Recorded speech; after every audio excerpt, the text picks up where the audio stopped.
సువార్త అనే ఆధ్యాత్మిక కార్యక్రమానికి ప్రభు నామంలో మిమ్మల్ని అందరినీ ప్రేమతో ఆహ్వానిస్తున్నాం. సిస్టర్ సుల్తాన్ నవీన్ గారు చెప్తున్న వాక్యము మీ అందరికీ దీవెనకరంగా ఆశీర్వాదకరంగా ఉందని మేము ప్రార్థిస్తున్నాం. మీ యొక్క అభిప్రాయాలు సలహాలు యూట్యూబ్ లింక్ ద్వారా మాకు తెలియపరచగలరు. మీలో ఎవరికైనా ప్రార్థన అవసరం ఉన్నట్లయితే స్క్రీన్పై కనిపిస్తున్న మొబైల్ నెంబర్కి మీరు ఫోన్ చేసినట్లయితే మీ కొరకు మేము ప్రార్థన చేస్తాం. ప్రభు మిమ్మల్ని దీవించుగాక.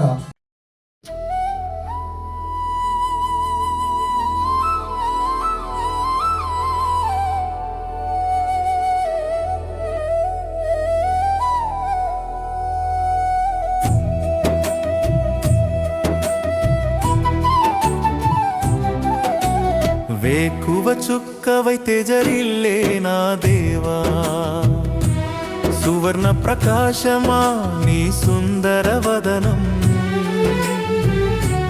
కనులలో నిందారేనా నీ ప్రేమ రూపం. యేసు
చేతులే తాకే నీ పాదములు విలువలై చిందే, నీ నీరుదిరధరలు నిన్ను కీర్తించగనామది.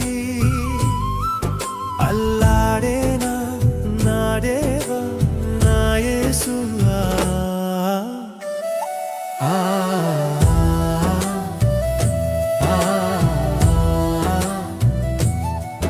నా చేతులే తాకే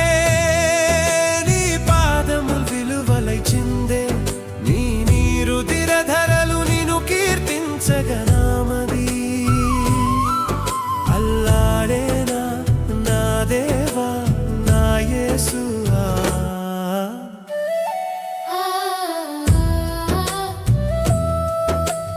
వేకువ చుక్కవై తెజరిల్లే నా దేవా, సువర్ణ ప్రకాశమా నీ సుందర వదనం, కనులలో నిండారేనా నీ ప్రేమ రూపం. యేసువా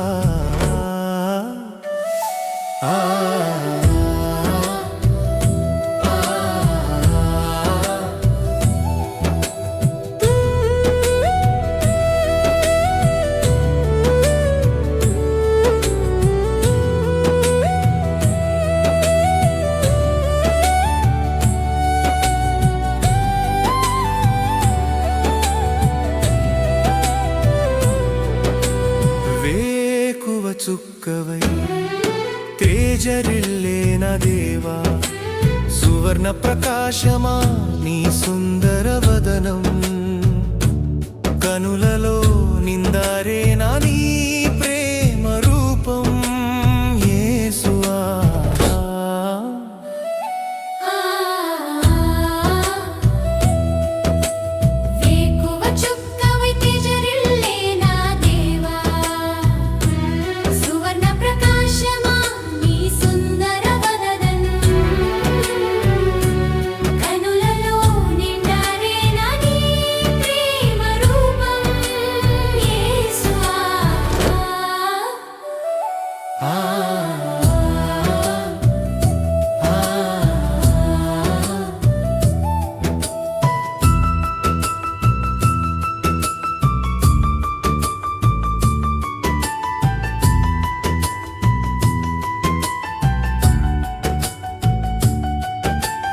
కనుల కాంతినే చూడగని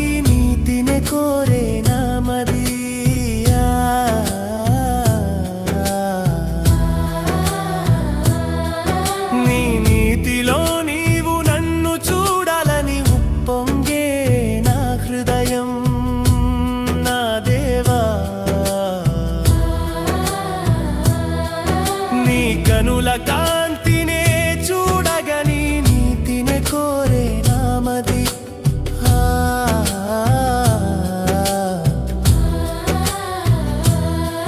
నీ నీతిలో నీవు నన్ను చూడాలని ఉప్పొంగే నా హృదయం నా దేవా.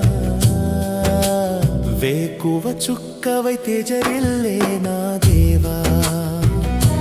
సువర్ణ ప్రకాశమా నీ సుందర వదనం,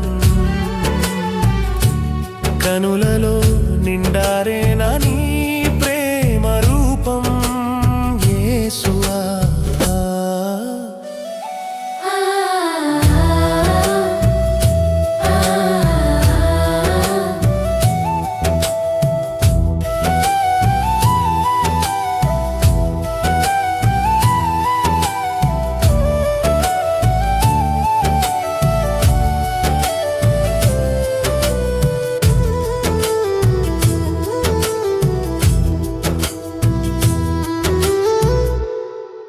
ఒకటో సమూయేలు గ్రంథం 1వ అధ్యాయము 28. కాబట్టి నేను ఆ బిడ్డను యెహోవాకు ప్రతిష్ఠించున్నాను, తాను బ్రతుకు దినములన్నిటిలో వాడు యెహోవాకు ప్రతిష్ఠుడని చెప్పిన. అప్పుడు వాడు యెహోవాకు అక్కడనే మొక్కిన. దీనికి ముందు భాగంలో వాట్సాప్ మెసేజ్ లో మాట్లాడాను. ఇది రెండో భాగం. ఇది మీ మధ్యలో మాట్లాడుతున్నాను ఈ వాక్య భాగాన్ని. తర్వాత నిన్నటి వాక్య భాగం అది నేను వింటే కానీ ఏం మాట్లాడాను అనేది నాకు కంప్లీట్ గా అర్థం కాదు. అది కంటిన్యూషన్ చేద్దాం అనుకున్నాను. కంటిన్యూ చేస్తే బాగుంటుంది అనుకున్నాను, కానీ నిన్నటి వీడియో పాడైంది. అందుకోసం అది కంటిన్యూ చేయకుండా నేను ఈ వాక్య భాగాన్ని నేను మధ్యలో పెడుతున్నాను. ఈ ముందు వాక్య భాగాల్లో ఏం మాట్లాడారంటే అది కూడా నేను ఇప్పుడు చెప్పలేను, కానీ ఆ ముందు వాక్య భాగాల్లో యెహోవా సన్నిధిని నా హృదయమును కృపరించుకుంటున్నాను. అది చర్చిలో మాట్లాడాను ఈ వాక్య భాగాన్ని. అది చర్చిలో మాట్లాడినా సరే అదే వాక్య భాగం మీకు వాట్సాప్ లో వచ్చింది, కొంచెం చూడండి, కొంచెం చూసుకోవాలి. అది ఇది రెండో భాగం ఏంటంటే, హన్నా కుమారుడు సమూయేలు పుట్టిన తర్వాత యెహోవా మందిరాన్ని తీసుకొచ్చి అక్కడ ప్రతిష్ఠిస్తుంది. యెహోవా మందిరాన్ని తీసుకొచ్చి అక్కడ ప్రతిష్ఠించినప్పుడు అసలు ఎటువంటిది ఆ స్త్రీ అనే విషయం గురించి కూడా అంత ముందు భాగాల్లో 2 చెప్పాను నేను. కానీ ఇప్పుడు నేను చెప్పే విషయం మీరు జాగ్రత్తగా వినండి. ఒక్కొక్క మాట కూడా మెసేజెస్ లో యాడ్ అయ్యే మాటలు మేము మధ్యలో చెప్తున్నాను. హన్నా ప్రార్థనలో యాజకత్వం అనేది మొదలు పెట్టబడింది. ఒక స్త్రీ యొక్క ప్రార్థనలో యాజక స్థానం మొదలు పెట్టబడిందంటే అప్పటి వరకు యాజకుడు అనే వ్యక్తి లేడు అక్కడ. న్యాయాధిపతులు లేని కాలం అది. న్యాయం తెచ్చేవారు కానీ యాజకుడు లేడు. జ్ఞాపకం చేసుకోవాలి. యాజకత్వం అక్కడ మొదలు పెట్టబడింది. యాజకత్వం అక్కడ మొదలు పెట్టిందంటే లేవి గోత్రంలో నుంచి వచ్చినటువంటి సమూయేలులో నుంచి ఎన్నో యాజక వంశాలు వర్ధిల్లాయి. సమూయేలులో నుండి ఎన్నో యాజక వంశాలు వర్ధిల్లాయి. అది ఒక పాయింట్ లో చెప్తారు. దాని ముందు ఎబ్బేజులో కూడా యాజక వంశాలు వర్ధిల్లాయి. ఎందుకు వర్ధిల్లాయంటే తన తల్లి చేసిన ప్రార్థన ఎబ్బేజు తల్లి, నేను వేదన పడి కుమారుని కన్నాను కనుక అతనికి ఎబ్బేజు అనే పేరు పెట్టింది. ఎబ్బేజు అనగా వేదన పుత్రుడు. యాజకత్వం వర్ధిల్లింది. దాంట్లో ఆ స్త్రీలో ఎబ్బేజు తల్లి కూడా వేదన పడి ప్రార్థన చేసి కుమారుడు పుట్టిన తర్వాత ఎబ్బేజు అని పేరు పెట్టబడింది. ఎబ్బేజు అనగా వేదన పుత్రుడు. ఎబ్బేజు వంశావళిలో నుంచి అనేకమైన యాజక వంశాలు వర్ధిల్లాయి. జ్ఞాపకం చేసుకోండి. ఎబ్బేజు అంటే ఒక స్త్రీ, ఒక తల్లి యొక్క ప్రార్థన, లేకపోతే ఒక తండ్రి యొక్క ప్రార్థన. ఇక్కడ స్త్రీ అని రాయబడింది కాబట్టి 2 చోట్ల కూడా స్త్రీ అని రాయబడింది కాబట్టి ఆమె యొక్క ప్రార్థన తన కుమారునిలో నుంచి యాజక వంశాలు బయలుదేరి, అంటే తనలో నుంచి యాజక స్థానాలు బయలుదేరి అనేది జ్ఞాపకం చేయబడతా ఉంది. ఇంకా చూసినట్లయితే కనుక ఆమె యొక్క జీవిత విధానంలో సమూయేలు పెద్దవాడైన తర్వాత, యాజకుడిగా స్థిరపరచబడిన తర్వాత అతని యొక్క యాజకత్వం యొక్క విలువ రాజును ముద్రించాడు, రాజును అభిషేకించాడు. అక్కడ యాజకత్వం వర్ధిల్లింది, రాజరికం వర్ధిల్లింది.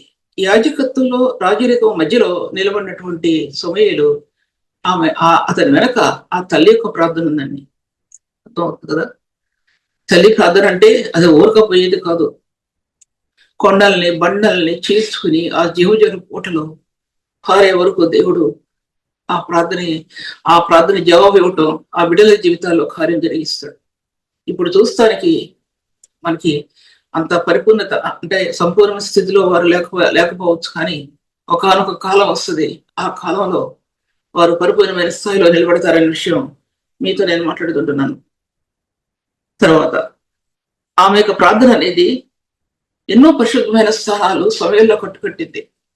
అంటే ఒక చిన్న బిడ్డ 4 సంవత్సరాలు మహా ఉంటే 5 సంవత్సరాల లోపే ఆ చిన్న బిడ్డ అడుగులు వేసుకుంటూ దేవుని మందిరంలో నడుస్తున్నాడంటే, నడుచుకుంటూ వెళ్ళి వెనక్కి తిరిగి చూడలేదు తల్లిని, వెనక్కి తిరిగి తల్లిని చూసి ఏడ్చినట్టు మనకు కనబడదు. ఒకవేళ ఉంటే కనుక బైబిల్ గ్రంథంలో రాయబడేది ప్రతి చిన్న విషయం కూడా.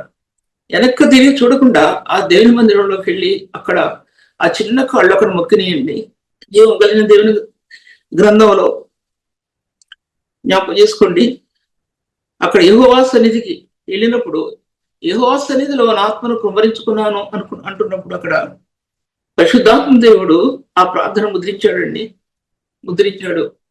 దేవుని సముఖంలో ఆ ప్రార్థన జ్ఞాపకం చేయబడి ఉంది అనే విషయం మీ మధ్యలో చెప్తున్నాను. తర్వాత అక్కడ మొక్కిన తర్వాత మరికొన్ని దినాలకి యెహోవా యొక్క ప్రత్యక్షత సమూయేలుకు లభించిందండి. అప్పటి వరకు యెహోవా దేవుడిని తను చూచినట్టు కానీ స్వరం వింటూ కూడా లేదు. ఆ పసిబిడ్డ అడుగులు వేసుకుంటూ నడుస్తున్నాడు యెహోవా మందిరంలో. అడుగులు వేస్తూ నడుస్తున్నప్పుడు ఆ యొక్క మందిరం యొక్క పరిస్థితి ఎలా ఉందంటే మీరు చదవండి, అర్థం అవుద్ది. సమూయేలు గ్రంథంలో 1వ సమూయేలు గ్రంథంలో 2వ అధ్యాయంలో చూస్తే ఆ ఏలి కుమారులు ఎటువంటి వాళ్ళు, ఎటువంటి దుర్నీతి పనుల్లో దాంట్లో అధ్యాయం అంతా కూడా రాయబడి ఉంది. అటువంటి మందిరంలో ఏలి మంచి వ్యక్తి నిజమే, కానీ తన కుమారులు ఎక్కడ గద్దించడం మనకు కనబడదు. అదొక్కటే రాయబడింది అతని గురించి. అటువంటి స్థలాల్లో ఆ పరిశుద్ధుడు లేనటువంటి స్థలాల్లో భయంకరమైనటువంటి పరిస్థితుల్లో ఉన్నటువంటి మధ్యలో ఆ కుమారుడు అంత నీతిగా పెరిగాడంటే తల్లి యొక్క హస్తం, ప్రార్థనా హస్తం, పరిశుద్ధుని యొక్క ఆ మహిమలైన హస్తం అన్నిటి మించి ఆ బిడ్డకు తోడుగా ఉన్నాడని మనం జ్ఞాపకం చేసుకోవాలి. జీవముల దేని వాక్యములో పరిశుద్ధాత్మ దేవుడు అని మాటమాటికి మీకు చెప్తున్నాను ఏంటంటే, అది ఒక హృదయం ఆలయంగా చేసుకున్నప్పుడు నూతన నిబంధనలో ఆ స్థానాలు రక్షణ కాంతి అనేది అంతర్యంలో ఆ స్థానాలు కట్టుతుంది. ఒక్కొక్క స్థానం కట్టబడుతుంది.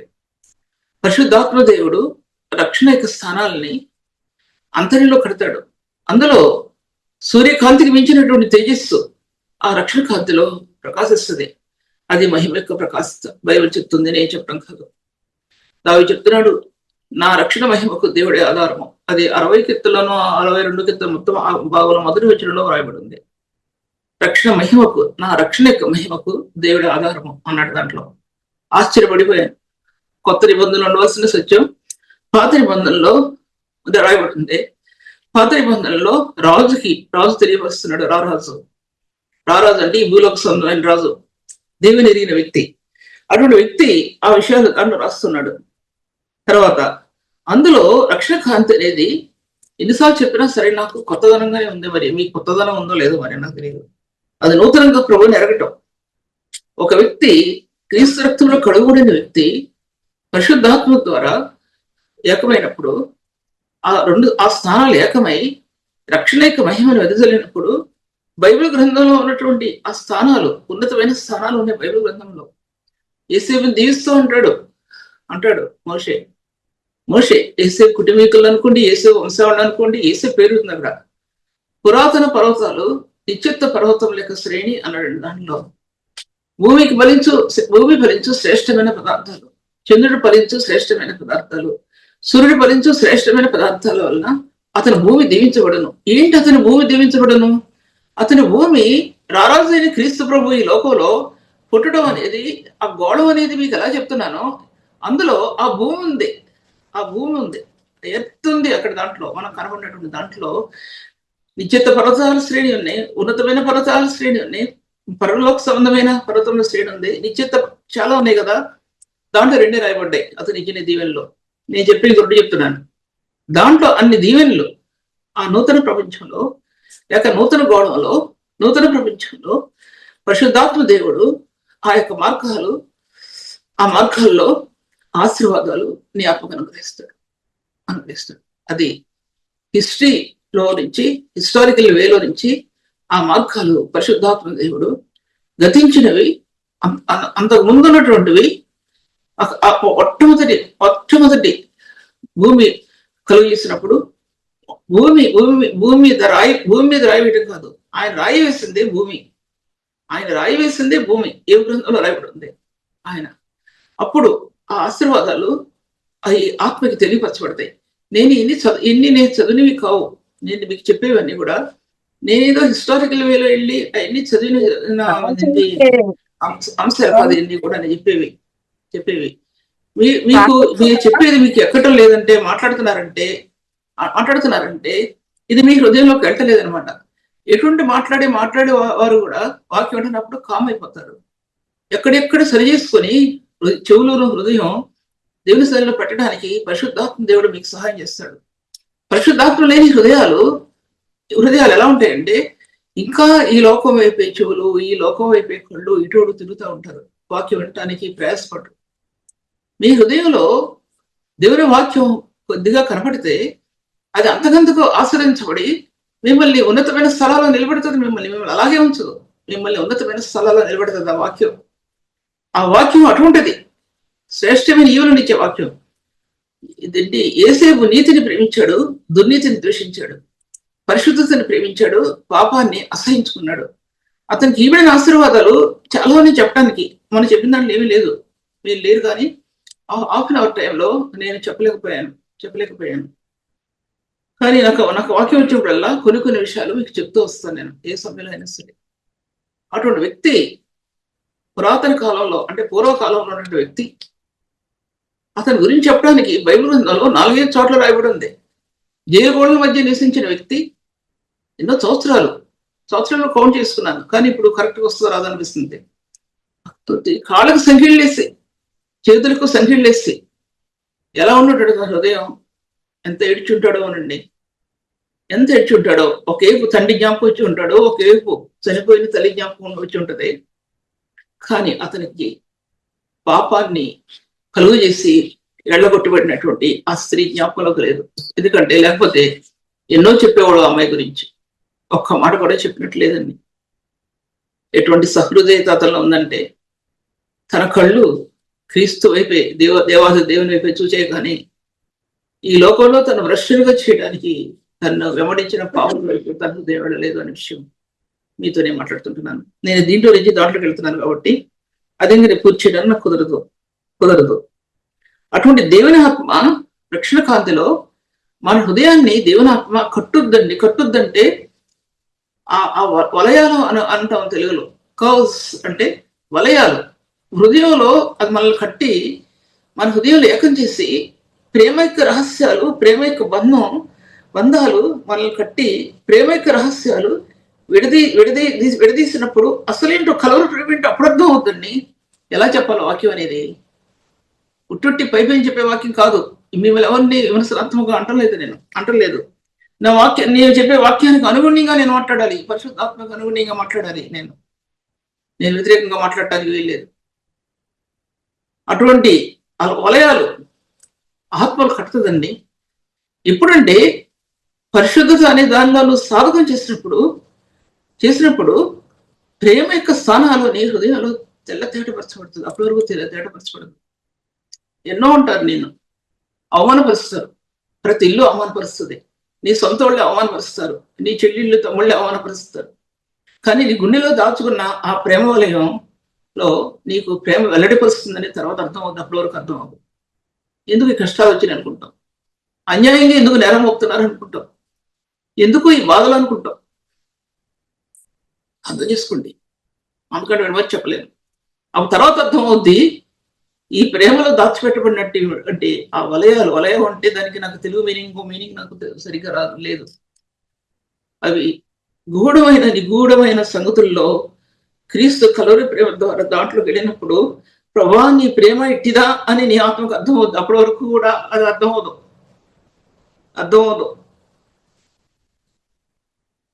తర్వాత ముందుకెళ్తున్నాను నేను. ఆత్మ ఎన్లైటింగ్ చేయబడుతుంది అంటే తెలుగులో దానికి అర్థం ఏంటంటే, నీ ఆత్మ అనేక రెట్లు ఫలిస్తుంది ఆ రక్షణ కాంతిలో. నీవు ఊహించని రీతిగా ఫలిస్తుంది అన్నమాట అర్థం. దాన్ని కూడా ఎక్కువ చెప్పడం కుదరదంటే ఈ సమయానికి నేను ఊహించడం కష్టం. తర్వాత అది రక్షణ కాంతి దేవుని యొక్క పరిశుద్ధతలో, నీతిలో, ఆయన కృపలో, ఆయన గుణ లక్షణాల్లో మన ఆత్మని రూపాంతరపరచడం అంటే దాని అది నీకు తెలుసు.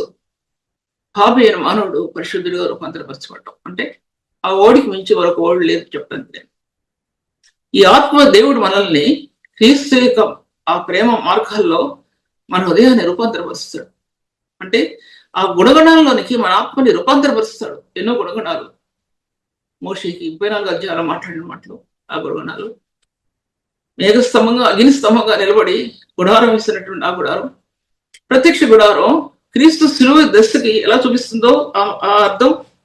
ప్రత్యక్ష గుడారం మీద వేసిన కప్పులు క్రీస్తు శిలువలో ఆయన మానవ శరీరంగా, ఆయన దేవాది దేవుడుగా 3 రకాలుగా ప్రభు ఏ విధంగా కప్పులు వేయబడ్డాయో ప్రత్యక్ష గుడారాన్ని, ఆ ప్రత్యక్ష గుడారం యొక్క తేజస్సు క్రీస్తు యొక్క శిలువకి అనుగుణ్యంగా తేజోమయమైన స్థానాలు ఎలా చూపిస్తుందో అది రూపాంతరంలో మరొక మెట్టు. పరిశుద్ధులు అర్థం చేసుకుంటారు, అర్థం చేసుకోలేదు చెప్పే సబ్జెక్ట్ని.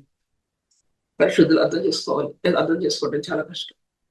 అర్థం చేసుకోవడం చాలా కష్టం అంటే ఆ స్థానాలు ఉన్న వాళ్ళకి అర్థం అవుద్దు, కానీ లేని వాళ్ళకి మాత్రం ఎటువెస్లో కూడా 1% కూడా నేను చెప్పే వాక్యం అర్థం అవుతున్న విషయం మీద మాట్లాడుతుంటున్నాను.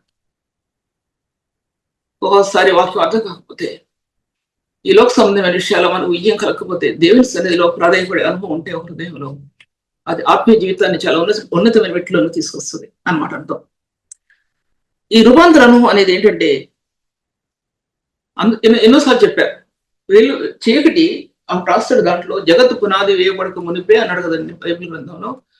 ఎఫ్సి రాష్ట్ర పత్రిక 1వ అధ్యాయంలో ఆ ప్రేమను చూపించాడంటే తర్వాత నాకు అర్థమవుతూ వచ్చింది. అగాధ జలాల్లో ఆయన వేదన పడుతుంటే ఆ యొక్క ప్రేమ క్రీస్తు శిలువకి, నూతన నిబంధన యొక్క శిలువకి అభిముఖంగా, అనుగుణ్యంగా, తేటగా, ధీటుగా ఆ వేదన అక్కడ మనకు చూపిస్తూ వచ్చాడు దేవుడు. అది నీ హృదయంలో మచ్చుకైనా ఉందా? మచ్చుకైనా లేకపోతే ఈ దేవుని వాక్యాన్ని ఎలా బతిస్తారు? నశించిపోయే పిల్లల పట్ల, నశించిపోయే సంఘం పట్ల నీ గుండెలు వేదనతో కరగటం లేదా? నీరు వేదనతో కరగకపోతే పరిశుద్ధులు అనుకున్న బిడ్డలు మరొక కొన్ని రోజులకి, సంవత్సరాలకి వారు అపరిశుద్ధత చేరే అవకాశం ఉంది. వారు యవనస్తులు కనుక అటువంటి దినాలు మనం జీవిస్తున్నాం. మనకంటే బిడ్డల కంటే మంచివాళ్ళు లేరు అనుకుంటే మరికొన్ని సంవత్సరాలకి ఈ లోకం యొక్క పాపం యొక్క ప్రభావం వారి మీద పడే అవకాశం ఉంది. ఇక్కడ ఈ దేశాల్లో ఇలా ఉంది, మరి ఇండియా దేశంలోనే భయంకరంగా ఉంది, చాలా భయంకరంగా ఉంది ఇండియా దేశంలో. మరి ఈ దేశాలు ఎలా ఉంది? సియోను కుమారి ప్రాకారమా, దివారాత్రులో నీ కన్నీరు కారణమో అన్నాడు విలాప వాక్యాల్లో. కన్నీరు ఎంత కలుస్తాం అండి కన్నీరు? సంవత్సరాలు కన్నీరు కలుస్తాం. శరీరం నలిగిపోద్ది, కళ్ళు నలిగిపోతాయి. మనకి విశ్వాసంలో ప్రత్యక్షతల మీద ప్రత్యక్షత కుమరించబడుతుంది. మనకి విశ్వాసం అనేది పువ్వులు పూస్తే కాయలు కాస్తాయి. మనకి విశ్వాసంలో ఆత్మఫలం ఫలించుకుంటూ వస్తుంది. అంజూరు ఫలించిన కాలంలో ప్రభు ఫలాలు ఎదిగాడంటే భయంకరమైన ఈ లోకంలో జీవిస్తున్న మనం, మన జీవితాల ఫలం ఆయన ఎత్తుకుతాడు, ఖచ్చితంగా ఎదుగు తీరుతాడు. అది అంజూరు చెట్లు ఆ సమయం కాదు, కానీ ఆ ఫలాలు ఉంటాయి. ఎందుకుంటాయంటే అప్పుడు ఎప్పుడో కాసిన ఫలాలు కూడా ఉంటాయి దాంట్లో. అలాగే మన జీవితంలో, మన యంగ్ ఏజ్ లో ఫలించిన ఫలాలు, ఆత్మిక ఫలాలు మన జీవితంలో నుంచి మరొకరి జీవితంలోనికి మార్పు చెందేది ఒక రూపాంతర అనుభవం అనేది ఎన్నోసార్లు ఈ మాటలు మాట్లాడుతున్నాను కానీ అది పుస్తక రూపంలో ప్రచురితం అవ్వాలి. ఒక మాట కాదు మీతో మాట్లాడేది. మరి ఎంతమంది క్యాచ్ చేసుకుంటారో మరి నాకు తెలియదు ఆ విషయాన్ని.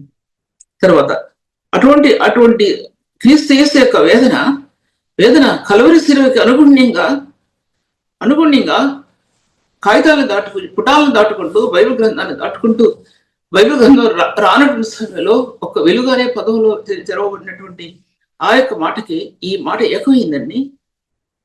ఆయన గర్జన వంటి స్వరంతో వెలుగు కలుగుగాక ఆయన స్వరంలో, ఆ వెలుగులో ఈ చీకటి లోకం ఎలా రూపాంతరపరచబడిందో, పరిశుద్ధునికి వేదన ప్రపంచానికి తొలిమెట్టు అంటే భాష అర్థం చేసుకోవడం కొంచెం, అందుకని ఈజీ భాష ఎంతవరకు ఇచ్చినా మెసేజ్ ఆగిపోతుంది. ఇంకో భాష ఇంకా తగ్గించి మాట్లాడాలంటే తొలిమెట్టు అంటే పరిశుద్ధ గ్రంథానికి తొలి పలుకు వెలుగైతే, పరిశుద్ధుని వేదన పరిశుద్ధ జీవ గ్రంథానికి తొలిమెట్టు. అది నీ ఆత్మకు తొలిమెట్టు అయిందా లేదా?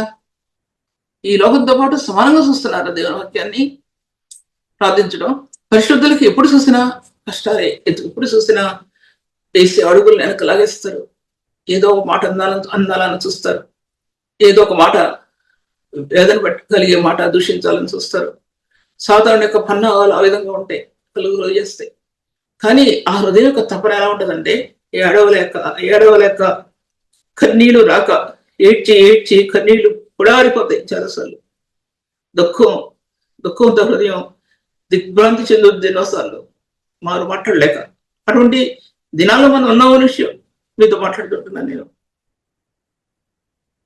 తర్వాత ఈ రూపాంతర అనుభవాల గురించి తర్వాత మీతో మాట్లాడుతున్నాను నేను. అగాధ జలాల్లో ఉన్న ఆత్మ కలువరిస్థితిలోకి మహిమాయుక్తమైన ప్రభుకి రూపాంతర అనుభవానికి ఆ వేదన మార్పు చెందింది. నేటి పరిశుద్ధ సంఘానికి మార్పు చెందిందా లేదా?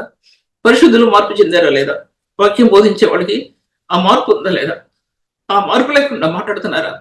అది ఎవరికి మాత్రం ఉపయోగం ఉండదు. తప్పనిసరిగా చెప్పాలి. ఎందుకంటే అలా మాట్లాడే వాళ్ళ మాటలో సంఘానికి క్షేమాభివృద్ధి కాదు, వారి ఆత్మ కూడా క్షేమాభివృద్ధి కాదు. తర్వాత వీటన్నిటిలో పరిశుద్ధమైన రక్తం మధ్యవర్తిగా నిలబడింది. పరిశుద్ధమైన రక్తం మధ్యవర్తిగా నిలబడింది. జ్ఞాపకం చేసుకోవాలి, పరిశుద్ధ రక్తం మధ్యవర్తిగా నిలబడింది. ఇంకా ముందుకెళ్తున్నాను నేను. తర్వాత పరిశుద్ధాత్మ దేవునిలో కురుమరించబడిన హృదయం, దేవుడు వారికి ఎన్నో ఈవులిస్తాడు. గుర్తేంటంటే చెప్పసఖ్యంగా అనే మూలలతో ప్రార్థించే ఆ కృపావరం, అది వరాలలో చాలా ప్రాముఖ్యమైనటువంటిది. ప్రార్థించే వరం, ప్రార్థించే ఐశ్వర్యం అన్నాడు. అది రోమీయులకు రాసిన పత్రిక 10వ అధ్యాయం 9వ వచనం 10వ వచనాలు రాయబడి ఉంది. ఐశ్వర్యం, గ్రంథంలో ఉన్న ఐశ్వర్యాన్ని తోడుకొస్తుంది చెప్పసఖ్యంగా అనే మూలలతో ప్రార్థించేవరం. 4 మాటలతో ప్రార్థించేవరం, ప్రార్థించే స్థానాల గురించి మాట్లాడటం లేదు. 4-5 మాటలతో ప్రార్థించవచ్చు సమయాన్ని బట్టి. ఎవరన్నా ట్రైన్కో ఫ్లైట్కి వెళ్తున్నారు, ప్రార్థించేయమంటారు. అక్కడ అరగంట కాదు ప్రార్థన చేసేది, 2 నిమిషాలు ప్రార్థన చేయాలి. ఒక ఇల్లు కట్టేదారు, డెడికేషన్ ప్రార్థన చేయాలి. అక్కడ 1 నిమిషం ప్రార్థన చేసి ముగించడానికి కుదరదు. నీ అంతరంగంలో ఆయన ధననిధి ఐశ్వర్యం కుమరిస్తాడు, దాన్ని బట్టి ప్రార్థన చేయాలి. అలాగా 2 చెప్తున్నాను. ప్రార్థనలు ఎన్నో ఉన్నాయి.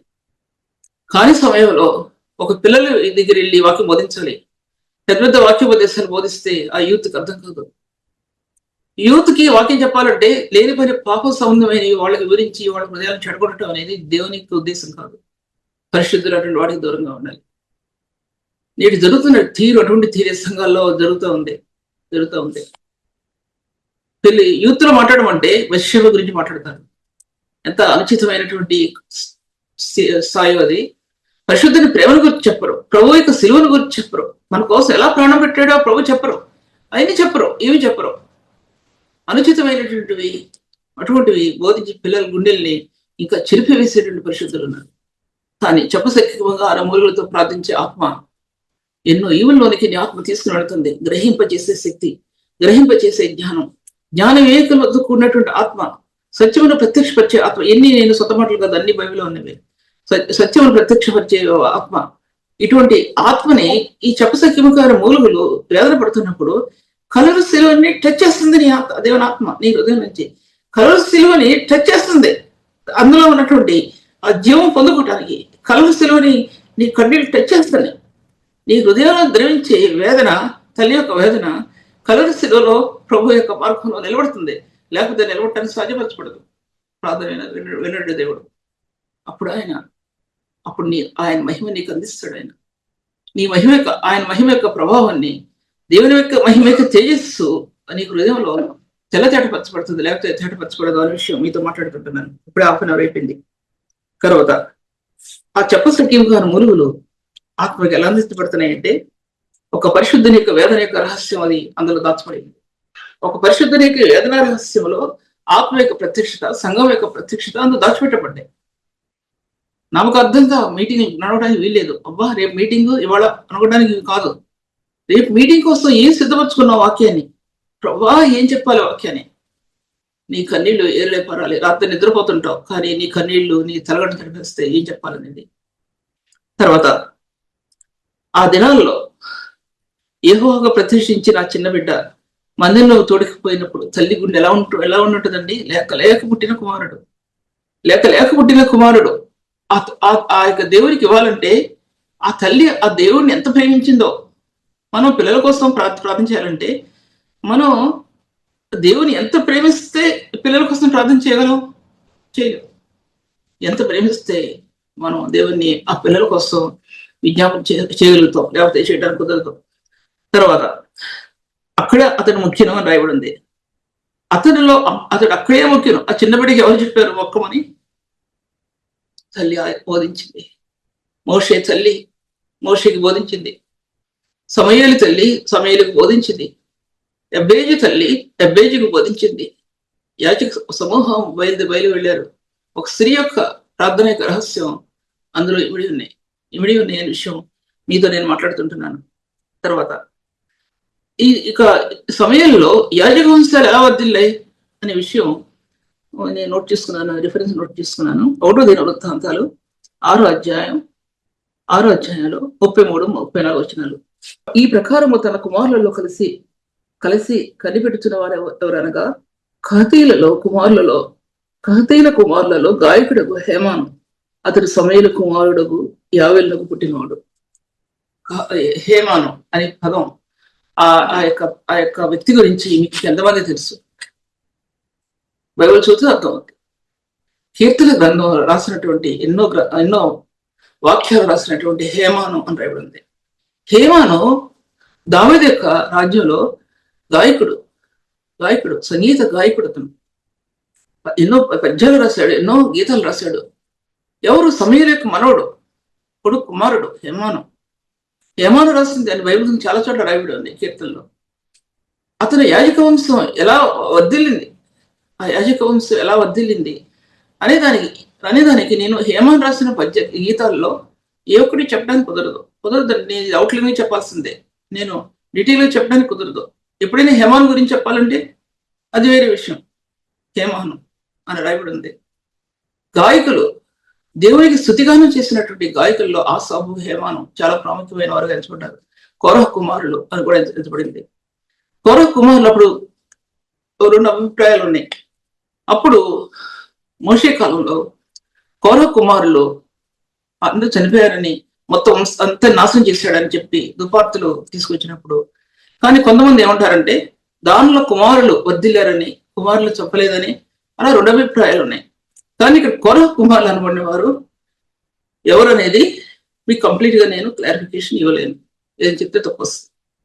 కానీ దీంట్లో హేమాను ఆసాపు కూడా ముందు భాగంలో రాయబడి ఉంది. తర్వాత ఇక్కడ లేవి గోత్రం, దానికి ముందు చూస్తే వీళ్ళందరూ లేవి గోత్రం నుంచి వచ్చారు. లేవి గోత్రంలో గెర్షోనీయులు, కహతీయులు, మొరారీయులు అని 3 వంశావళి క్రమాలు లేవి గోత్రం నుంచి ప్రారంభమయ్యాయి. అది మోషే కాలం నుంచి మనం బైబిల్ చూస్తే అర్థమవుతుంది. జమ చేసుకోండి. గెర్షోనీయులు, కహతీయులు, మొరారీయులు. కహతీయులు దేవుని మందస్థాన్ని మోసేవారు. అలాగా ఒక్కొక్కరికి ఒక్కొక్క దేవుని మందస్థానం గురించి, మందిరంలో సేవ గురించి, మందిరంలో యాజకత్వం గురించి, సంగీతం పాడేవాళ్ళ గురించి అన్ని విధాలుగా సేవ అప్పగించబడింది లేవి గోత్రానికి. ఈ లేవి గోత్రం నేను పాయింట్ చెప్తున్నాను కాబట్టి మీరు నోట్ చేసుకోవాలి. ఒకదాన్ని తీసుకుని మీరు ఆ గంట పొడిగించట్లేదు. ఈ లేవికి ఆశీర్వాదాలు ఇచ్చాడు. ఇది యాకోబు. లేవికి ఆశీర్వాదాలు ఇవ్వలేదు. అక్కడ తన సహోదరుల మధ్య నివసిస్తాడు అన్నాడు. తర్వాత వాళ్ళకి గోత్రాలు విభాగించినప్పుడు, గోత్రాల్లో ఆస్తులు విభాగించినప్పుడు, ఇప్పుడు ఆస్తులు అంటే ఇన్హెరిటెన్స్ అంటే స్వాస్థ్యాలు విభాగించినప్పుడు లేవి గోత్రాలకు ఇవ్వలేదు దేవుడు, సహోదరుల మధ్య నివసించారు. వాళ్ళందరూ కూడా లేవి గోత్రాలని పోషించారు ఎన్నో విధాలుగా. వారు బైబిల్ గ్రంథంలో ఉంది అది లేవి గోత్రం. తర్వాత ఎందుకు లేవి గోత్రానికి అంత ఆశీర్వాదం ఇవ్వబడింది? వాళ్ళ యాజకులుగా ప్రభు ఏర్పాటు చేస్తున్నాడు. తర్వాత చాలా చెప్పాలి, నేను దాంట్లో చెప్పాల్సి వస్తే, తర్వాత రూబేను షిమ్యోనికి ఇవ్వలేదు ఆశీర్వాదాలు, ఇవ్వలేదు. రూబేను పాపం చేసిన వ్యక్తి. షిమ్యోను తన సహోదరి దీనా విషయంలో అక్కడ ఖడ్గం చూసి అందరినీ చంపేస్తాడు. నరహంతకులు అటువంటి వాళ్ళు దేవునికి స్వాస్థాన్ని పొందలేరు. పాపంలో జీవించే వాళ్ళు దేవుని స్వాస్థాన్ని పొందలేరు. దినవృత్తాంతాలు 1వ అధ్యాయం రాయబడింది. ఏసేపు దాఖలుగా జ్యేష్ఠుడుగా దాఖలుగా చేయబడలేదు. వాడింగ్ రాట్ల ఏసేపు దాఖలుగా చేయబడలేదు, కానీ జన్మ స్వాతంత్రం ఇవ్వబడింది. బర్త్ రైట్స్ మాత్రం యూదాకి ఇవ్వబడ్డాయి. ఇతని గోత్రాల్లో ఇతనికి ఒక ప్రత్యేకమైన ఆశీర్వాదం ఇవ్వబడింది. ఎందుకు ఆశీర్వాదం ఇవ్వబడింది అంటాడు. రూబేని జీవితానికి అతను పోగొట్టుకున్నాడు, షిమ్యోను పోగొట్టుకున్నాడు. ఏసేపు నీతిని ప్రేమించాడు. నువ్వు దుర్నీతిని ద్వేషించి నీతిని ప్రేమించి దుర్నీతిని ద్వేషించావు కనుక నీ సహోదరుల కంటే ఆయన నేను హెచ్చించినట్లుగా అన్నాడు కీర్తనలో. నీతిని ప్రేమించాడు. నీతిని ప్రేమించే హృదయంలో జీవదారులు పొంగి పొల్లి పారుతాయి. పరిశుద్ధతని ప్రేమించే హృదయంలో దేవుని సముఖం ముందు నిలబడతారు వాళ్ళు. యథార్థవంతులు ఆయన సముఖంలో ఉన్న స్థానాలని యథార్థవంతులు ఆయన ముఖ దర్శనం చేస్తారు. పరిశుద్ధత జ్ఞానం యొక్క కణాలు వికసిస్తాయి. అదొకసారి చెప్పారు. పరిశుద్ధతలో జ్ఞానం యొక్క కణాలు, ఆ రేస్ పరిశుద్ధ జీవితంలో వికసించినటువంటి ఆత్మలో తెల్లచెట్టపరచబడతాయి పరిశుద్ధ కణాలు. అటువంటి పరిశుద్ధమైన కణాలు లేకుండా దేవువాక్యం బోధించడం ఎవరితరం కాదు. లోతైన సత్యాల్లో ఆత్మ వెళ్లకుండా ప్రేమలో నుంచి, పరిశుద్ధతలో నుంచి ఆ జీవ ద్వారా బయలు వెళ్లకుండా లోతైన సత్యాలు బోధించడం సాధ్యం కాదు. నేను ఈ విధంగా బోధిస్తే ఎవరిని ఇష్టపడరు. నీకు ఎవరో ఒక వాక్యం ఎక్కడో మూల ఉండాలి, గదిలో సంఖ్యలు వేసుకుని నీ చేతులకు కాళ్లకు సంఖ్యలు వేసి బిగించినా సరే ఆ జీవన లేని దేవుని వాక్యం నీ గుండెల నుంచి దారిలో ప్రవహిస్తుంది. అది మాత్రం కార్యం. దేవుని వాక్యం బంధింపడలేదు. అపోస్తలుడు బంధించారు తీసుకెళ్ళి. దేవుని వాక్యాన్ని మర్మాన్ని మీకు నేను ప్రకటిస్తున్నాను అన్నాడు. సంఖ్యల చేతని బంధించబడ్డాను అన్నాడు. అయినా సరే దేవుని వాక్యం యొక్క మర్మాన్ని మీకు తెలియజేయనట్లు నా కోసం ప్రార్థన చేయండి. ఎంత అవసరం కదండి. సంఖ్యల చేత బంధించబడి వాక్యం చెప్పకుండా అటు రాణువు వారు బంధించారు, ఇటు నామకార్థులైన క్రైస్తులు కూడా బంధించారు అతన్ని. ఎందుకంటే దేవుని వాక్యం చెప్పకుండా ఆ జ్ఞానం అపోస్తలుడికి నేను ఎక్కడికి వెళ్తున్నానో నేను రాసుకున్న పాయింట్స్ కాదు. అపోస్తలుడైన పౌలుకి ఆ జ్ఞానం దమస్కు మార్గంలో ఆ ప్రభువును చూపించినప్పుడు మహిమాయుక్తమైన జ్ఞానం అన్నాడు. 1 కొరింథీయులకు రాసిన పత్రిక 4వ అధ్యాయం. అక్కడ ఇవ్వబడింది అతనికి జ్ఞానం తెరవబడింది. ఆకాశాలు తెరిచాడు దేవుడు, యుగాలు తెరిచాడు దేవుడు. యుగాల్లో క్రీస్తు మహిమ ఎలా ప్రకాశిందో చూపించాడు ఆయన. అది కళ్ళలో ఉన్నటువంటి వెలుగు ఎలా ప్రకాశిందో చూపించాడు. అది మహిమాయుక్తమైన వెలుగు అన్నాడు. అప్పుడు ఎవరికి తెలియదు మహిమాయుక్తమైన వెలుగు అని తెలియదు ఎవరికి. ఎవరు ఎన్ని రకాలుగా గ్రహించారో అన్ని రకాలుగా నిగ్రహించారో స్థానాలు అన్నమాట అర్థం. నేను దేవుని వాక్యాన్ని నేను బోధించినప్పుడు గ్రహాల గురించి, యెహెజ్కేలులో ఉన్నటువంటి అగ్ని వంటి ఆ గ్రహం గురించి చెప్పాను మీకు. నేను ఆ వాక్యం దుఃఖపోయింది, దాన్ని ఎంతో బాధపడ్డాను. అది ఇప్పుడు చెప్పడం నాకు కుదరదు. ఏ సమయంలో ప్రభు ఏదిస్తాడో అది చెప్పడానికి నాకు కుదరదు. ఆ ప్రభు ఇవ్వాలి తప్ప వేరే బోధించడానికి కుదరదు. దేవుని వాక్య భాగంలో చూసినట్లయితే ఇంకా ముందుకెళ్తున్నాను నేను. ఆ మహిమాయుక్తమైన వెలుగు గురించి చెప్పాడు. దాంట్లో నోరు మూసేశాడండి ఇంకా దేవుడు. నోరు ఇంకా తెరవలా. కొట్టారు, తన్ని తిట్టారు, ఎన్ని దెబ్బలు తిన్నాడు, నోరు తెరవలేదు. వధించబడిన గొర్రె పిల్లవలే నోరు తెరవలేదండి అతను. ఆ విధంగా తన సేవా జీవితాన్ని కొనసాగిస్తూ వచ్చాడు. సిలువ వేయబడ్డ క్రీస్తుని తప్పితే ఇక నేను దేన్ని ఎరగను ప్రజలు. అందరికీ బోధించాడు, సిలువనే బోధించాడు, క్రీస్తునే బోధించాడు. ఏంటంటే నాకు ఆ ప్రభువే నాకు అని చూపించాడు అనుకున్నాడు. అందులో శిలువలో ప్రయాణం చేశాడు, గాయాల గుండా ప్రయాణం చేశాడు, ఆ రక్తం గుండా ప్రయాణం చేశాడు. దొరికింది మహిమ యొక్క మార్గం దొరికింది. మహిమాశక్తి అయిన ప్రభు దొరికాడు. పరవశించిపోయాడండి దాంట్లో. ఏంటి హెబ్రీ రాసిన గ్రంథంలో ఆయన మహిమ స్వరూపి, దేవుని యొక్క మహిమ యొక్క స్వరూపి ఆయన రాశాడు. ఆయన దాంట్లో రాశాడు ప్రపంచాలు ఆయన మూలంగా కలిగినాయి అన్నాడు. ప్రపంచాలు ఒక ప్రపంచం కాదండి, ఇప్పుడున్న ప్రపంచం కాదు, ఎన్నో ప్రపంచాలు కలిగినాయి ఆయన మూలంగా. ఆది కాలం నుంచి ఆదాముల వల్ల ప్రపంచం, నోహ కాలంలో ఉన్న ప్రపంచం, ఆదాము అవలకు ముందు ఉన్నటువంటి ప్రపంచం, దేవదూతలతో సంబంధమే, మనుషులతో సంబంధం లేదు, అదొక ప్రపంచం. రెండో ప్రపంచం ఆదాము అవలకి చూపించిన ప్రపంచం. దాంట్లో నక్షత్రాలే ప్రకాశించే ఏదైనా తోటలో, బయట టాప్ లేనటువంటి ఏదైనా తోట మహిమ కలిగిన దర్శనాన్ని చూశాడు ఆదాము అవలు. అక్కడి నుంచి మరి అన్ని చెప్పడం కుదరదు కాబట్టి నోహ కాలంలో అక్కడ పెద్దలు ఎలా ఉన్నారు అనేది, దేవుని వాక్యం అక్కడ ఎలా ప్రబలింది అనేది కూడా నా మనసులో ఉంది. కానీ మరొక వాక్యం చెప్తాను. తర్వాత నోహ కాలంలో ఒక ప్రపంచం, ఆకాశం భూమి ఉంది, ఒక నూతన ప్రపంచం కట్టబడింది ఆదాము అవల కాలంలో. ఇలాగా 3-4 చెప్పిన తర్వాత లాస్ట్కి వచ్చేప్పటికి ప్రపంచంలో యెరూషలేములో ఒక ప్రపంచం కట్టబడింది. అది దాని గోళం అగ్ని వంటి గోళం. ఆ గోళం తిరిగింది, ఆకాశ మండలాల్లో తిరిగింది. ఎందుకంటే దాంట్లో 4 సెరూబులు కిరూబులు 4 విశాలత ఉన్నటువంటి ఆ యొక్క తలల మీద పెట్టుకున్న దానిలో నీలకాంతమయమైనటువంటి ప్రభువుని మోసుకొని వచ్చారు. ఎందుకంటే యెరూషలేము కొండ మీద ఒక నూతనమైన ప్రపంచాన్ని నెలకొల్పాలి.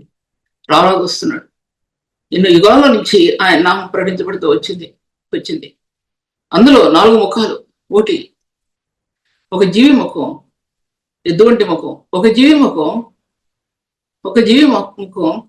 పక్షిరాజు వంటి ముఖం, దైవత్వం, పక్షిరాజు గుర్తు 2. నాకు జ్ఞాపకం రావట్లేదు. అది మత్తయి సువార్త, లూకా సువార్త, మార్కు సువార్త, మత్తయి, మార్కు, లూకా, యోహాను సువార్త. 4 సువార్తలో 4 మార్గాలు క్రమం చూపించబడ్డాయి. యోహాను దైవత్వాన్ని చూపించాడు. మత్తయి దాసుడు అంటే మత్తయి తప్పులు వస్తాయి కానీ నేను చూడలేదు కాబట్టి 4 ప్రకటన గ్రంథం మీరు చదివితే దాంట్లో ఉంటది. 5 అధ్యాయం 6 అధ్యాయం మొత్తం మీరు దాంట్లో ఉంటే చూడండి ఒకసారి, చూస్తే అర్థం అవుతుంది. దాంట్లో ఆయన దాసుని స్వరూపి, ఆయన మానవ స్వరూపి, ఆయన తర్వాత ఆయన దైవిక స్వరూపి. సత్యాలు 4 జీవులు చూపిస్తా వచ్చాయి. ఎందుకంటే యెరూషలేములో రాజ్యం వెళ్ళాలి. అక్కడ చూసినట్లయితే కనుక ఆ రాజ్యం స్థాపించబడాలి. క్రీస్తు రాజ్యం అదొక ప్రపంచం. ఆ నూతనమైన ప్రపంచానికి ఆ యొక్క ఎహెస్కేలులో వాళ్ళు మోసుకొస్తున్నటువంటి ఆ గ్రహం, ఒక కొత్త భూమి, కొత్త ఆకాశం కలిగినటువంటి అదొక ఏమంటారు దాన్ని, మండేటటువంటి అగ్ని వంటి గోళం అనండి. గోళం అంటే ఇంగ్లీష్ లో ప్లానెట్. ఆ గోళం ఎందుకు వస్తుందో స్థలం వెతికారు. ప్రభు స్థలం, ఆ రారాజు కోసం స్థలం వెతుకుంటూ వచ్చారు. అదొక ప్రపంచంలో దేవుని వాక్యం నిర్మాణమైన తర్వాత నూతన ప్రపంచం, తర్వాత అది వేరు, రాబో కాలంలో వచ్చే ప్రపంచం.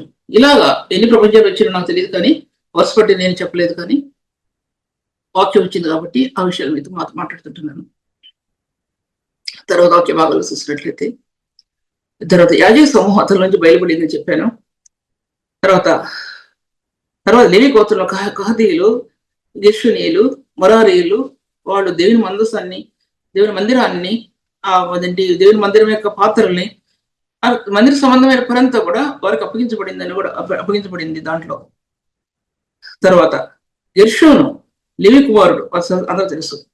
హేమాను, ఆసాఫ్ అనే వారు దావీదు కాలంలో ఆస్థాన గాయకులు అని కూడా మీతో మాట్లాడాను. తర్వాత హేమాను సమూయేలు కుమారుడు మెసేజ్ దాంట్లో ఉంది. అదే అధ్యాయం ఆసాఫ్ గురించి కూడా రాయబడింది. ఆసాఫ్ హేమాను సహోదరుడైన అనంది. అక్కడ సహోదరుడు అంటే సొంత సహోదరుడు కాదో నాకు తెలియదు, కానీ వంశాడు క్రమం నుంచి వచ్చాడు. అతను కూడా వంశాడు. మీరు అధ్యాయం చదివితే 6వ అధ్యాయం 3వ దినవృత్తాంతాలు 6వ అధ్యాయం చదివితే మీకు వంశాల క్రమం చాలా ప్రాముఖ్యమైనటువంటిది. ఒక వంశావళి క్రమం, దేవుని యొక్క వంశావళి క్రమం, ఒక యాజకత్వం విలువలు అందులో ప్రకాశించాయంటే ఆ యాజకుడు ఎటువంటి వాడై ఉండాలి. ఒక రాజరికం ప్రవేశించింది యాజకత్వంలో. అంటే క్రీస్తేక రాజులు రాజక సమూహం అక్కడ దావీదుని అభిషేకించాడు. ముందు ఏలిని అభిషేకించాడు కానీ నిలుపుకోలేకపోయాడు. తర్వాత దావీదుని అభిషేకించాడు. జ్ఞాపకం చేసుకోండి. ఆ విషయం దాంట్లో మీ అందరూ కూడా బాగా తెలుసు అనే విషయం నేను మీతో మాట్లాడుతున్నాను. తర్వాత ఎన్నో కీర్తనలు రాసి సంగీత దూరం చేశారు వాళ్ళు. దేవుని యొక్క మందస్థానం మోసుకుంటూ కహాతీయులు మందస్థానం మోసారు. జ్ఞాపకం మీకు కహాతీయులు మందస్థానం మోసే బాధ్యత కహాతీయులకు అప్పగించబడింది. భారభరితమైన హృదయంతో కహాతీయులు మందస్థానం మోయాలి. కర్రలు పట్టుకుని మోసుకుంటూ వెళ్ళాలి. బైబిల్ గ్రంథంలో ఒక కహాతీయులు మోయినందువలన విద్యా విషయంలో ఎటువంటి పనులు జరిగినాయో బైబిల్ చదివే వాళ్ళకి గ్రహించగలుగుతా, లేదా గ్రహించబడు సాధ్యపరచబడదు. తర్వాత అన్న దేవుని స్తుతించడం అనేది అందు పరిశుద్ధ సంఘం కట్టబడటానికి ఒక మార్గం అనేది తెరవబడింది. పరిశుద్ధ సంఘం కట్టబడటానికి యాజకత్వం కావాలి, రాజరికం కావాలి, యాజకులు కావాలి, రారాజైన క్రీస్తుని స్తుతించే ఆ ప్రియులు కావాలి. స్తుతి యాగం అనేది రారాజైన ప్రభు యొక్క స్తుతి యాగం అనేది ఆయన బలుల అర్పణని కోరలేదు, కానీ విరిగినల్లి హృదయం నీవు కోరుకున్నావు ప్రభు అంటాడు దావీదు. బలిని అర్పణను కోరుకోలేదు, కానీ విరిగినల్లి హృదయం నేను కోరుకున్నావు ప్రభు. దావీదుకి చేసిన తప్పిదం వలన విరిగినల్లి హృదయం అనేది బయటపడింది. పరిశుద్ధ స్థానానికి విలువ బయటపడింది. అంటే నీ పరిశుద్ధ సన్నిధిలోకి నన్ను త్రోసివేయద్దు ప్రభు అన్నాడు. పరిశుద్ధాత్మ అనే విషయం గురించి మాట్లాడు. నీ పరిశుద్ధాత్మ నా ఎదురు నుండి తీసివేయద్దు ప్రభు అన్నాడు. నా రక్షణ మహిమకు నీవే నాకు ఆధారం అన్నాడు. 5 విషయాలు దాంట్లో బయలుపడ్డాయి. అర్థం చేసుకున్నది ఒక వ్యక్తి తప్పు చేసిన వ్యక్తికి ఈ పాప ప్రత్యాతాపంలో కలకపోతే ఇవన్నీ మరుగైపోతాయి. ఏవి కూడా వాళ్ళ దృష్టికి కనబడవు, ఆత్మకు అనుగ్రహించబడవు. హృదయం పరిశుద్ధమైన రీతికి కట్టబడితేనే ఇవి ఆత్మకు అనుగ్రహించబడతాయి, కానీ లేకపోతే అవి అనుగ్రహించబడవని మీతో మాట్లాడుతుంటున్నాను నేను. దీని వాక్య భాగాల్లో చూసినట్లయితే ఈ 5 విషయాలు నేను చేయలేనంటే గట్ట సమయం కావాలి 5 చెప్పడానికి. పరిశుద్ధ సన్నిధిలో నన్ను త్రోసివేయద్దు, నీ పరిశుద్ధాత్మను నా ఎదురు నుండి తీసివేయద్దు ప్రభా. తర్వాత విరిగినల్లి హృదయం నీకు ఇష్టమైన బలి ప్రభా. బలి అర్పణలు కోరలేదు, కానీ విరిగినల్లి హృదయం నీకు ఇష్టమైన బలి ప్రభా. తర్వాత నా రక్షణ మహిమకు ఈ 5 ఇంకోటి కూడా మర్చిపోయినప్పుడే నేను 5 పాయింట్స్ అనేవి కారణం. దావీదు జీవితంలో ఒక పాప ప్రత్యాతాపంలో తన యొక్క ఎటువంటి రివల్యూషన్లోకి వెళ్ళాడంటే, కానీ దేవుడు పాత నిబంధనలో ఆ పాపాన్ని అతనిలో ఉన్న మత్సని తొలగించలేదు. జ్ఞాపకిస్తుంది. అతనిలో ఉన్న మత్సని తొలగించలేదు. అందుకంటే ఎక్కువ చెప్పలేని విషయాన్ని. తర్వాత ఇంకా ముందుకెళ్తున్నాను నేను. తర్వాత దేవుని యొక్క స్థానం అనేది ఏంటంటే, నేటి పరిశుద్ధ సంఘం అనేది ఇన్ని విషయాల్లో ప్రకాశించాలి. ఇప్పుడు చెప్పాను కదా, యాజకత్వంలో ప్రకాశించాలి. యాజకత్వం అనేది అది రోమి రాష్ట్రపతి 8వ అధ్యాయం చెప్పసఖ్యం కాని మూలులు అనే దానికి లింక్ చేయబడింది. యాజకత్వం అనేది అది విజ్ఞాపనిక రహస్యం. ఒక వ్యక్తి కోసం, సంఘంలో ప్రియుల కోసం, పిల్లల కోసం విజ్ఞాపన రహస్యంలో నీ కన్నీరు ప్రభు యొక్క కన్నీరుని తాగుతుందనే విషయం ఎప్పుడైనా గ్రహిస్తే ధన్యులు అవుతారు. లేకపోతే ఆరుడు ధన్యత ఆత్మకి ఇవ్వకూడదు అనే విషయం మాట్లాడుతుంటున్నాను. తర్వాత ఒక మాట ఉంది, కీర్తన 37 అధ్యాయంలో ఏమరాయబడిందంటే, ఒక మాట ఉందండి, నా హృదయం కీర్తనలో కాదు, 1వ సమయంలో అదేంటి ఈ యొక్క అన్న ప్రార్థించే ప్రార్థనలో ఒక మాట నేను చెప్పాలనుకుంటున్నాను. మరియు అన్న విజ్ఞాపన చేసి ఇలాగ నేను నా హృదయం యెహోవా యందు సంతోషించింది. ఆ మాట చాలా చోట్ల ఉంది, కానీ ఒకటి 2 చెప్తాను.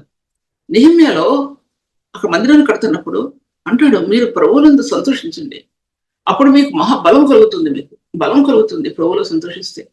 ప్రభువులో సంతోషించకపోతే మీకు బలం కలగదు అనమాట అర్థం. ఆ బలం లేకపోతే ప్రభువులో సంతోషిస్తే ఆనందం కలుగుతుంది అన్నాడు. దాంట్లో 2 చాటు చదివే నాకు జ్ఞాపకం రావట్లేదు, రిఫరెన్స్ జ్ఞాపకం రావట్లేదు. తర్వాత నా హృదయం యెహోవా యందు సంతోషిస్తుంది అంటుంది సమూయేలు తల్లి. ఎందుకంటే బిడ్డను అక్కడ అప్పగించి తను దేవుని కనబరుస్తుంది, స్తుతి చెల్లిస్తుంది. అక్కడ ప్రభు సన్నిధిలో ఉన్న సంతోషం. యెహోవా యందు నాకు మహాబలం కలిగిన, ఆయన సన్నిధిలో ఆనందం ఉంది, ఆయన సన్నిధిలో సంతోషం ఉంది, ఆయన సన్నిధిలో బలం ఉంది, సంతోష సమాధానాలు ఉన్నాయి. ఇవన్నీ బైబిల్ గ్రంథంలో ఉన్నాయి. ఆయన సన్నిధిలో ఆనందం అంటాడు. ఫిలిప్పీ రాసిన పత్రికలో అపోస్తలుడైన పౌలు అంటాడు, ఆనందించండి, మరలా చెప్తున్నా ఆనందించండి, మీ సహనము సకల జనులకు తెలియబడినది. ప్రభు సమీపం ఉన్నాడు కనుక దేని గురించి మీరు చింతపడద్దు. అంటాడు దాంట్లో. దేని గురించి మీరు చింతపడకుడు కానీ ప్రతి విషయంలో ప్రార్థన విజ్ఞాపన చేత కృతజ్ఞతాపూర్వకంగా మీ విన్నపం దేనికి తెలియజేయండి అన్నాడు దాంట్లో. అర్థం చేసుకోండి, ఆనందించండి అనే మాట చాలాసార్లు రాయబడింది దాంట్లో, ఆ చిన్న పత్రికలో. తర్వాత రెండవది సంతోషం. సంతోషం, ఆనందం అన్న సంతోషం అన్న ఒకటి. తర్వాత బలము అనే విషయానికి, బలం అనేది ఆత్మకి బలం. ఆయన భూమి మీద ఒక ధ్వజస్తంభాన్ని కట్టాడు. ప్రేమలో పరిశుద్ధత ఎలా పెట్టబడిందో ప్రేమలో బలం కూడా దాచిపెట్టబడి ఉంది. ఎఫెసీయులకు రాసిన పత్రిక 6వ అధ్యాయంలో క్రీస్తు యేసునందు వినియోగపరిచిన బలాశయమును బట్టి విశ్వసించు, ఆయన శక్తి యొక్క అపరిమితమైన మహత్యం ఎట్టిదో. మరి ఎఫెసీయులకు పత్రిక 1వ అధ్యాయంలో 17-19 వచ్చిన వాళ్ళ మధ్యలో ఉంది, అది రాయబడి ఉంది. నాకు చాలా ఎన్ని కంటగా వచ్చిన వాక్యాలు నేను చెప్తున్నానంటే అన్ని కంటగా వచ్చిన వాక్యాలు. అపరిమితమైన మహత్యం ఆ క్రీస్తు యేసు యొక్క బలాశయమును బట్టి ఆయన ఎందు విశ్వసించి నువ్వు ఎంత విశ్వసిస్తున్నావో ఆ అపరిమితమైన మహత్యం నీ కన్నులకు, నీ హృదయానికి గోచరం తెలియపరచబడింది. అది ఆ బలాస్యం. ఈ బలాస్యం గురించి చెప్తే ఏ గ్రంథంలోకి వెళ్ళాలి నేను, ఎఫెసీ పత్రికలోకి వెళ్ళాలి నేను, ఆదికాండంలోకి వెళ్ళాలి నేను, ఇన్ని వాక్యోపదేశాల్లోకి వెళ్ళాలి. బలాస్యం గురించి చెప్తే కొలస్సీ పత్రికలోకి వెళ్ళాలి. ఈ 4 విభాగాలు నేను టచ్ చేస్తే వాక్యం అవ్వదు, వాక్యం పూర్తి కాదు. నీ డిఫరెన్స్ మాత్రం చెప్తున్నా. కొలస్సీ రాసిన పత్రికలో ఆయన మహిమాంశాన్ని బట్టి, ఆయన బలాస్యాన్ని బట్టి మీరు బలవంతులయ్యండి. ఎఫెసీ రాసిన పత్రిక రిఫరెన్స్ ఇప్పుడు చదివాను మీకు నేను. ఏవు రాసిన గ్రంథంలో రాయబడి ఉంది, ఆయన భూమండలాల్లో ఆయన భూమికి ధ్వజస్తంభాలు కట్టాడు ఆయన. ఆ ధ్వజస్తంభాలు ఏంటి? భూమికి ధ్వజస్తంభాలు కట్టాడు ఆయన. ఆ ధ్వజస్తంభాలు ఏంటి? నా ఊహకు మించిన సబ్జెక్ట్ ఇది మీతో మాట్లాడటానికి. ఆయన ఈ లోకంలో భూమి సృష్టించినప్పుడు, నేను నీళ్ళ నుంచి పైకి తీసినప్పుడు ధ్వజస్తంభాలు కట్టాడండి. ఏ ధ్వజస్తంభాలు? పరిశుద్ధుడు నీతిమంతుడైన ప్రభు దేవాదేవుడని యెహోవా ఆ భూమి నిరాకారంగా ఉన్న భూమి మీద, భూమిలో వేదన పడటం ఒకటైతే, ఆ ధ్వజస్తంభం పరలోక మహిమ నుంచి భూగూడంలో అంధకారంలో నుంచి ఆయన వేదన రెండు కలిపి శిలువ యొక్క ధ్వజస్తంభం అక్కడ కట్టబడింది. ఫస్ట్ స్టెప్ అది. నాకు కనిపించలేదు, మీకు ఎవరికి కనిపించదు. అది కంటికి కనిపించినటువంటి ధ్వజస్తంభం. ఆదికాండంలో మొట్టమొదటి ధ్వజస్తంభం. పరలోకమైన ఆయన మహిమ, భూలోకంలో ఆయన వేదన. వేదన అంటే ఆయన మానవ శరీరాకారంగా అనే సత్యం అక్కడ బయలుపరచబడుతుంది. దేవాది దేవునిగా పరలోకం నుండి ఆయన యొక్క మహిమ బయలుపరచబడుతుంది పైనుంచి. రెండు కలిపి ఒక ధ్వజస్తంభం కట్టబడింది. అది శిలువ యొక్క ధ్వజస్తంభం. పైన ఒక ధ్వజస్తంభం, కింద ఒక ధ్వజస్తంభం, రెండు ఏకమైపోయి ఆయన శరీరం అనే స్థానం శిలువ యొక్క ధ్వజస్తంభం. నిలువకలు అర్థం చేసుకోగలండి. శిలువ అంటే ఏంటో అర్థం చేసుకుంటే, మహిమా స్వరూపేణ అంటే అర్థం చేసుకోవటానికి, ఆయన మానవ స్వరూపాన్ని అర్థం చేసుకుంటే ఆయన మహిమా స్వరూపాన్ని అర్థం అవుద్ది. మానవ స్వరూపాన్ని అర్థం కాకపోతే మహిమా స్వరూప అనే వ్యక్తిని, శక్తిని మీరు చూడలేరు అనే విషయం మీతో మాట్లాడుతుంటున్నాను. దేవుని యొక్క వాక్య విభాగాల్లో ఇంకా ముందుకెళ్తాను. 5 నిమిషాల టైం ఉంది. 5 నిమిషాలు ఏం చేస్తాను. యెహోవా యందు నాకు మహాబలం కలిగిన రాయబడింది. యెహోవా యందు నాకు ఎంత బలం కలిగిందంటే, ప్రభువా నా బిడ్డని ఈ సన్నిధిలోకి తీసుకొచ్చి నీకు అప్పగించినప్పుడు నాకు ఎంత బలం కలిగింది ప్రభువా. నాకు బలం, నా ఆత్మకి ఎంత బలం కలిగింది ప్రభువా. నా కుమారుడు నీ పరిశుద్ధ సన్నిధిలోకి సేవ చేస్తుంటే నాకు ఎంత బలం.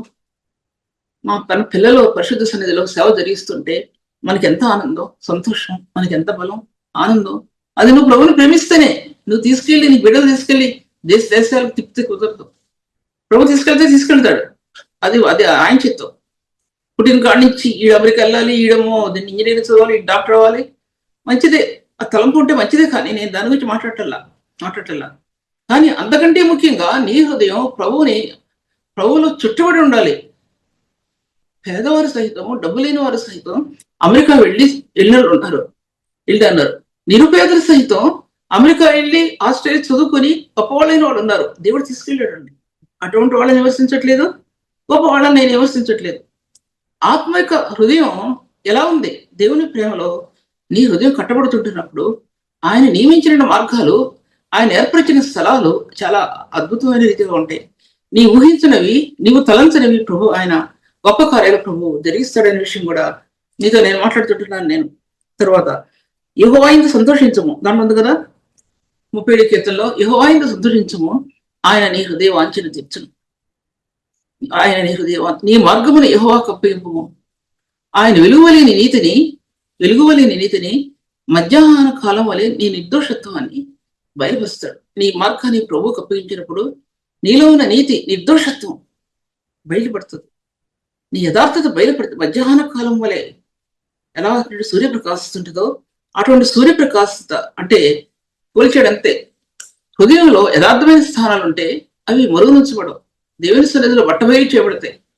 దేవుని ఆశీర్వాదాలు పొందడానికి పరిశుద్ధాత్మ దేవుడు నీ హృదయంలో తండ్రి అయిన దేవుణ్ణి నీ ఆత్మని ఏకం చేయడానికి ప్రయత్నిస్తాడు. ఏకం చేసి ఎన్నో ఆశీర్వాదాలు ఇవ్వడానికి ఆయన ప్రయత్నిస్తాడు. పరిశుద్ధాత్మ స్థానం లేని హృదయం, ఆ సంగతి నాకు తెలియదు, మరి మీరు చెప్పాలి. పరిశుద్ధాత్మకి స్థానం లేని హృదయాలు ఎలా ఉన్నాయి అనేది అది మీరు ఎవరైనా చెప్పాలి, అది నాకు తెలియదు. ఎందుకంటే యుక్త వయస్సులోనే ప్రభుని ఎరిగాను కాబట్టి ఎన్నో విషయాలు నాకు తెలుసంటే గ్రహించగలిగే ఆత్మల జ్ఞానం వివేచించాడు దేవుడు. అంతేకాని నేనేదో గొప్పదాన్ని ఇవ్వలేదు, నేనేదో పెద్ద పవిత్రాలని నాకు ఇవ్వలేదు దేవుడు. దేవుని సన్నిధిలో నా విరిగినల్ని హృదయాన్ని ఎప్పటికప్పుడు పరిశుద్ధమైన సన్నిధిలో విరిగిపోవడానికి దేవుడు చూశాడు. నా హృదయం కూడా దాన్ని కోరుకుంది. అటువంటి విరిగినల్ని హృదయం లేకపోతే దేవుని విషయాలు, సత్యాలు ఆత్మకు అర్థం కావనే విషయం నేను మీతో మాట్లాడుతుంటున్నాను. ఎన్నో సత్యాలోనికి మనం వెళ్ళామనే విషయం మీతో మాట్లాడుతున్నాను. ఆయన నీ హృదయ వాంఛలు తీర్చును. నీ హృదయ వాంఛ ఏమేమి ఉంటుంది? నీ హృదయ వాంఛలు ఏమేమి ఉంటాయో ఆయన్ని నువ్వు సంతోషింపజేస్తే, ఆయన బట్టి నువ్వు సంతోషిస్తే. తర్వాత హన్నాకి మరి 5 పిల్లలు కలిగారు, మొత్తం 6 పిల్లలు సొమ్మేలతో పాటు. ఎలాగ ఆమె పేరు జీవగ్రంథం ముందు రాయబడిందో, హన్నా పేరు ఎందుకు రాయబడిందో జీవగ్రంథంలో, సమూయేలు లాంటి ప్రవక్తని సిద్ధం చేసినటువంటి తల్లి. ఆ తన విజ్ఞాపనలో యాజకత్వం విలువ పుట్టింది, యాజకత్వం యొక్క మహిమ పుట్టింది, రాజరికం అందులో పుట్టింది. యాజకత్వం రాజరికం రెండు కలుసుకున్నాయి. యాజకత్వం రాజరికాన్ని అభిషేకించింది, అది క్రీస్తు మహిమను విప్పారజేసింది. క్రీస్తు యేసు యొక్క వేరు దావీదులో నుంచి రావడానికి ఆ మార్గాలు తెరవబడ్డాయి. ఇంకా ముగిస్తాను, ఇంకా ముందు సబ్జెక్ట్ వెళ్ళలేదు నేను. ప్రభు ఈ వాక్యాన్ని దీవించగాక ప్రార్థించుకున్నాం.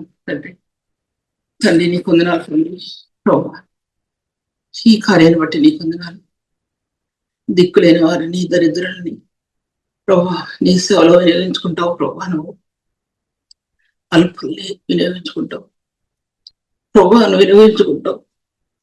ఉన్నతమైన వారిని ప్రభా నువ్వు వినియోగించుకుంటావు లేదో నాకు తెలియదు, కానీ నీకు లోబడి నీ ఆజ్ఞను అనుసరించి నడుచుకునే వారిని నువ్వు ఎన్నడూ విడిచిపెట్టావు. ప్రభా ఈ బిడ్డలందరినీ మీరు ఆశీర్వదించండి తండ్రి.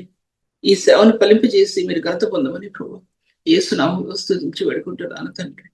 ఇంతవరకు సిస్టర్ సుల్తాన్ నగరి గారి వాక్యం ఆత్మలో ఆనందించి దేవుని మేలు పొందాలని నమ్మి దేవుని స్తుతిస్తున్నాం. మీ యొక్క అభిప్రాయాలు కామెంట్స్ ద్వారా మాకు తెలియపరచండి. Please like, comment, share and subscribe. God bless you all.